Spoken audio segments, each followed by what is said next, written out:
Welcome to the Diabetic Health Clinic COVID-19 Update 2. Today we tackle the question of, should I get the COVID Safe app? It's a very good question given that there has been so much said about this app.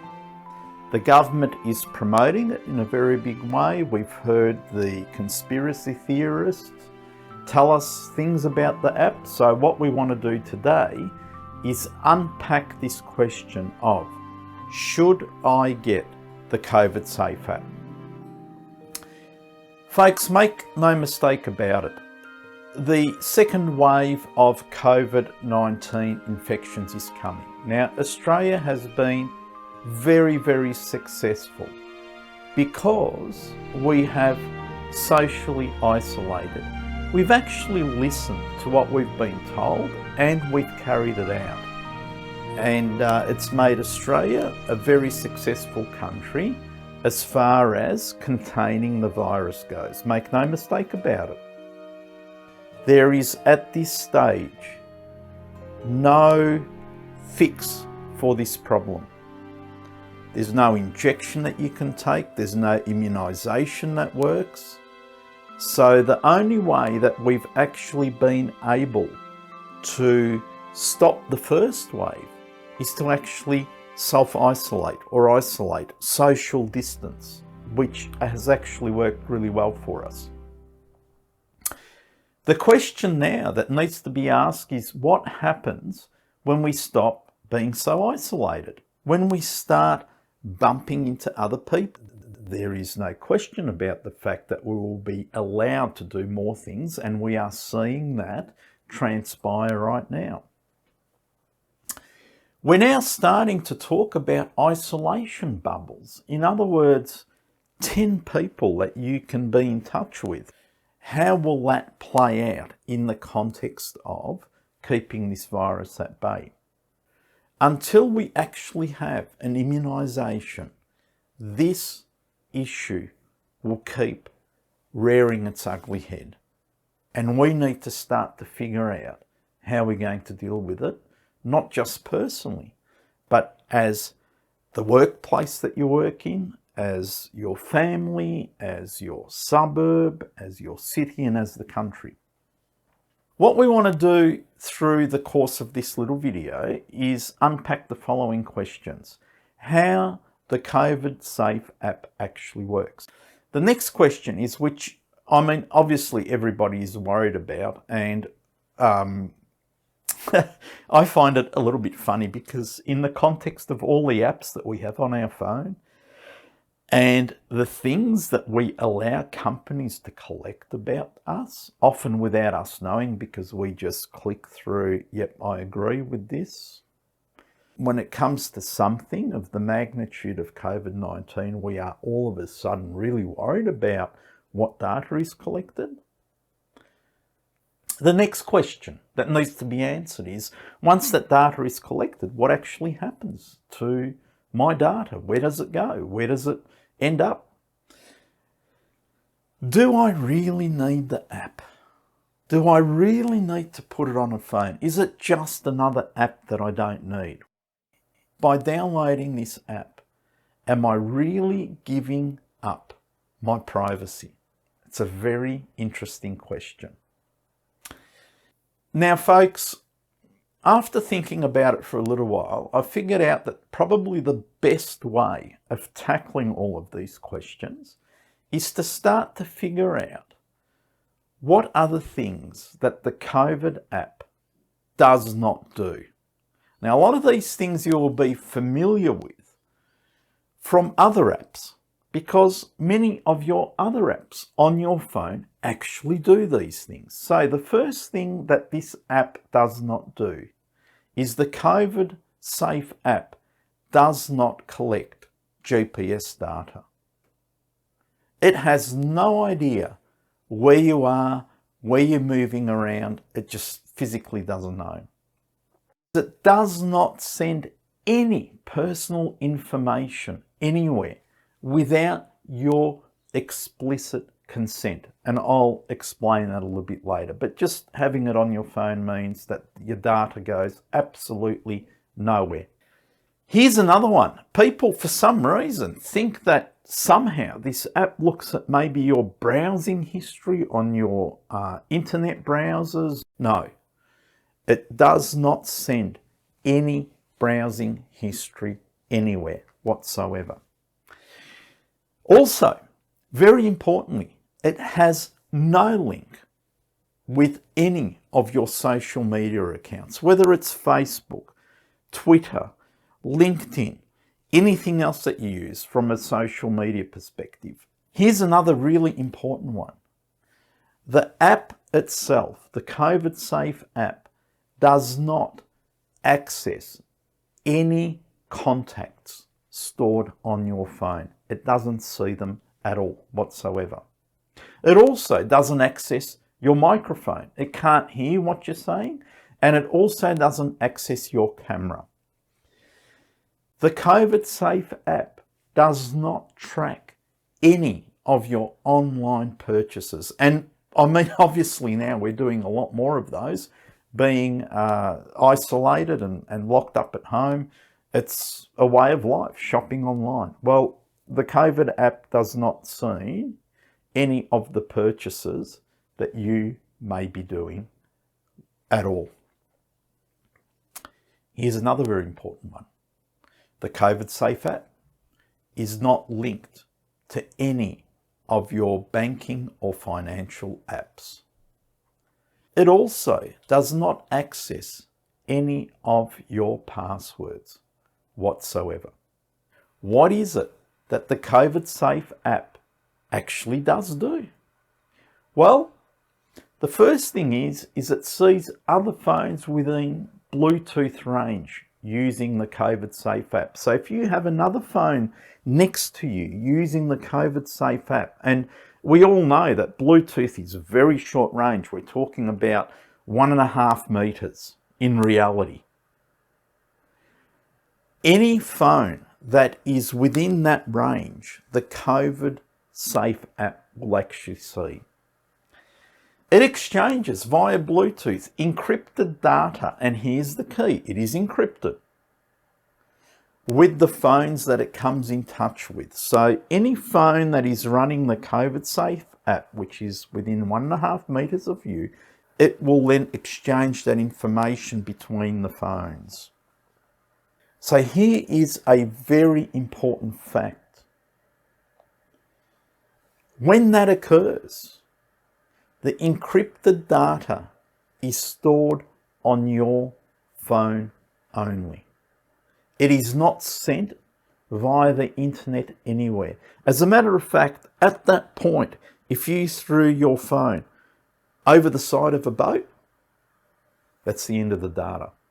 It's actually not sent anywhere. The data is stored after an event where you are in contact with someone else for a period of 21 days, after which it is deleted. That accounts for the incubation period of COVID-19. After that incubation period has elapsed, then there's no point in having the data.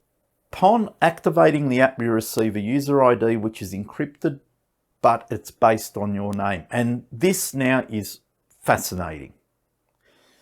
The government actually tells us that we can use an alias, a fake name. I'll cover that a little bit later. So here's a real life scenario of how the app actually works.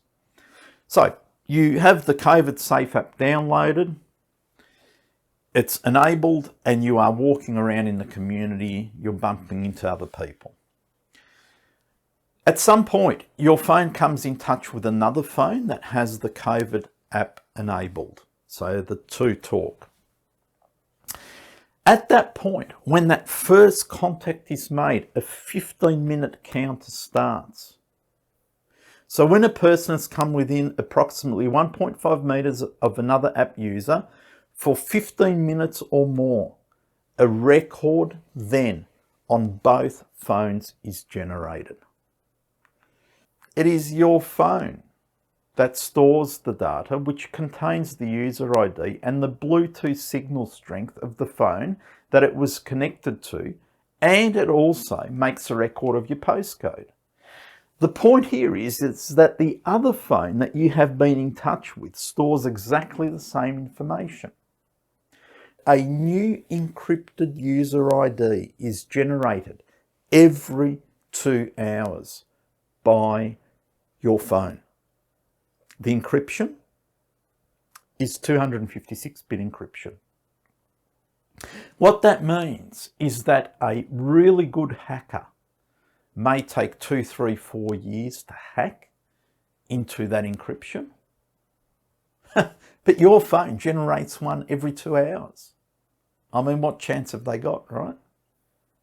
In the case of a COVID-19 infection, you test positive, a health official will contact you and ask you for consent to enter your mobile number into the data store to generate a PIN to be sent to you by SMS.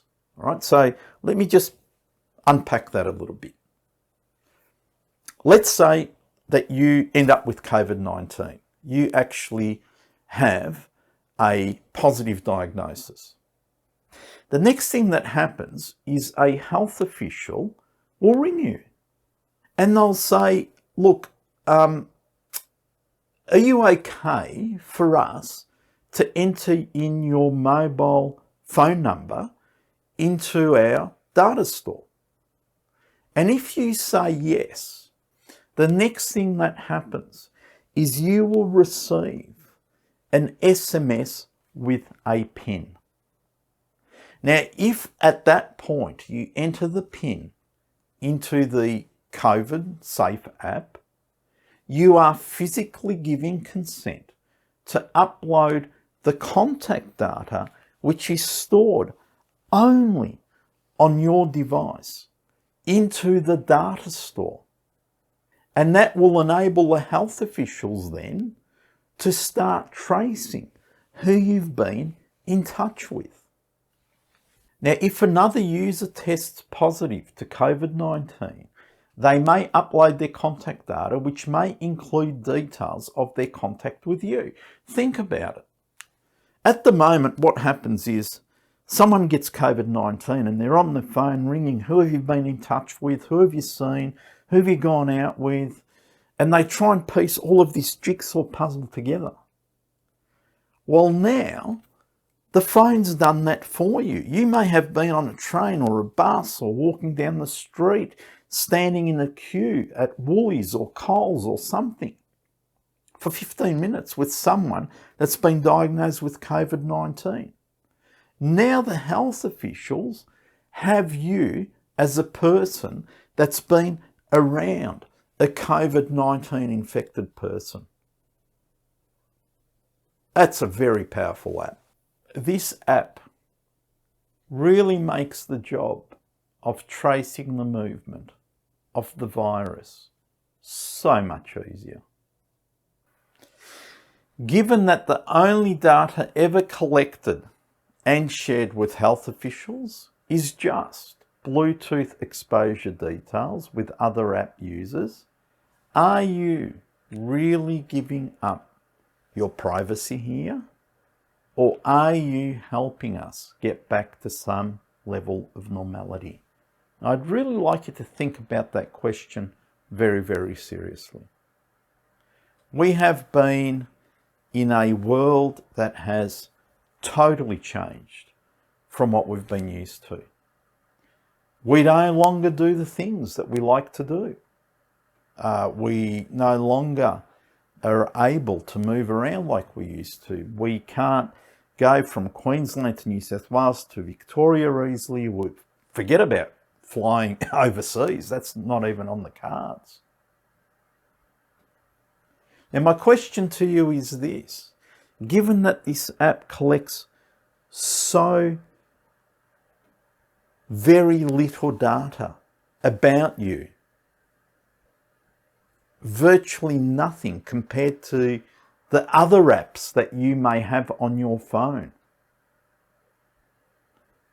do you think that installing this app is actually robbing you of your privacy, or actually allowing us to get back to some level of normality? That's a very, very interesting question. The question now that I'd like to tackle is, what data am I actually handing over? It's a very interesting question.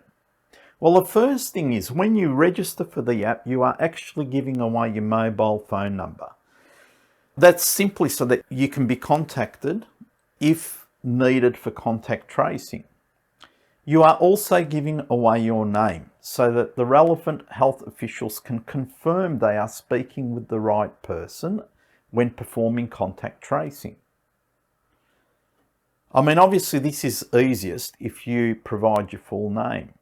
And this is where it gets really interesting. The government is actually telling us that you can use a pseudonym or fake name if you prefer. Now, my question is this for all of those conspiracy theorists. Do you think the government would actually say to you specifically, if you are not comfortable with this, go ahead, use a fake name? You are also giving away your age range, and that is so that the health officials, if needed, can prioritise cases for contact tracing. We all know that the older age bracket is at much higher risk. Now, if you haven't seen our previous video, please have a look up above this video. You will have a link to our first video where all of that will be explained for you. You're also giving away your postcode, and that is to make sure that health officials from the right state or territory who work in your area can contact you and to prioritise cases for contact tracing. Things like hotspot areas. So let's, for example, say that you have been in touch with someone that's moved around a hotspot area. All of a sudden, the people doing the contact tracing can actually say, oh, hang on a minute, you might be at greater risk. We better contact this person. The next question that I would like to tackle is, how will personal information be used and disclosed? Your personal information will be disclosed to enable contact tracing by health officials only. That's it.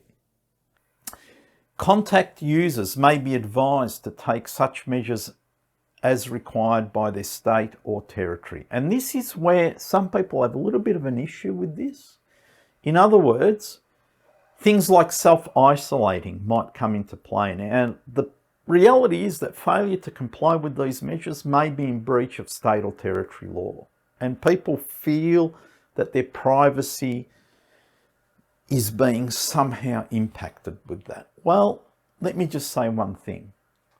If you have been exposed to someone with COVID-19, wouldn't you want to remove yourself from your family and your work colleagues and whoever else you come in touch with to make sure that you don't pass on a possible infection to them? The government tells us that they will not use or disclose our personal information for any other purpose except for fighting the COVID-19 virus. Data about generation of encrypted user IDs to create de-identified reports about uptake of COVID-safe will be prepared by the Digital Transformation Agency. We, the government that is, will also receive de-identified analytical data from iTunes and from Google Play about COVID-safe, including the number of downloads, average use time, and deletions. When you use the COVID-Save app, your app will only record the following contact data. First of all, the encrypted user ID, the date and time of contact. So this is on your phone only, nowhere else. It is stored only on your phone until you provide that explicit consent via that SMS pin to be uploading your data. It doesn't go anywhere. the Bluetooth signal strength of other COVID-safe users which you come into contact with. The information is also recorded on the other users' devices. As we've mentioned, an encrypted user ID will be created every 2 hours with new encryption. This will be logged in the National COVID Safe Data Store operated by the Digital Transformation Agency in case you need to be identified for contact tracing. That's its only purpose, right? Here's another big one. Deleting your data. You can delete your app at any time whatsoever. Deleting your app will delete Bluetooth contact information stored on your phone, but not on other phones. The information in the secure information storage system will not be deleted immediately. It will be destroyed at the end of the pandemic. If you would like your information deleted from the storage system sooner, you can complete our request data deletion form. This is what the government tells us. When the pandemic is over, all data will be deleted and the app will become redundant. There'll be no need for it. You see, folks, we have given you a very good rundown on how the app actually works. In my view, coming from an IT background, this is a very, very safe app from a security point of view. The other thing to consider here is this. Given that this is such a big deal, can you imagine a government that would actually use the data for some other purpose? But more to that, the data that's actually being stored compared to your other apps is so minimal that it's almost ridiculous. If you look at Google or Amazon or any of those, they know your habits, where you go to, why you go there. People often say that you say something and all of a sudden there's ads appearing with whatever you've talked about on your phone or computer. I mean, the whole thing of tracking what you do is amazing. The other thing is that when it comes to apps, we just willy-nilly download these apps and we go, yeah, privacy, I'm not going to read that. Yep, I agree to it. Here is a government that is stepping out and saying, these are the things that we're doing. Now, the reality is that this virus right now looks relentless. And there is a second wave coming. And there is a lot of questions about the second wave. This is your opportunity to fight this virus. It's your opportunity to do something about it. What my suggestion is, based on what I've read and what I've been able to find out about this app, is download it and activate the app today. There is a second wave coming.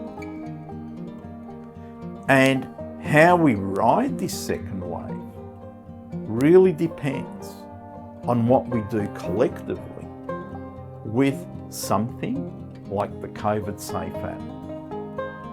The only way that we can fight this issue is by isolating.